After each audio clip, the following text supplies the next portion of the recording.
Chef Amy Hoagie, and I'm here to teach you how to play with food, where I take a classic recipe, twist it up a little bit to create a whole new dish.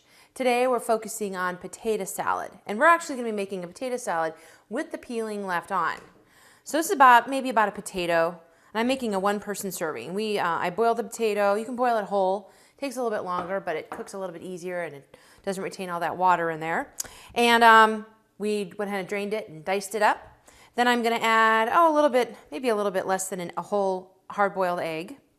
Put it in there. Maybe a slice of bacon, crunched up. And then I have a pinch of salt. I also have a little bit of mayonnaise. Acts as our glue to hold everything together. And then I've got some fresh chives from my garden. I'm just going to fold them in half.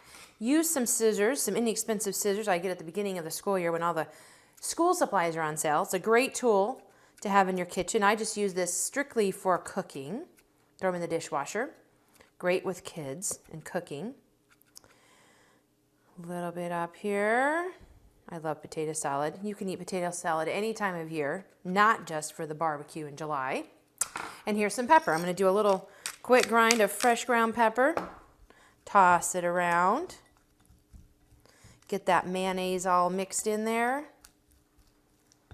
Can always add a little bit more mayonnaise. I think I might need a little bit more. Oops. All right. Yum-y. And I like this too because it actually can save in the fridge for a little while.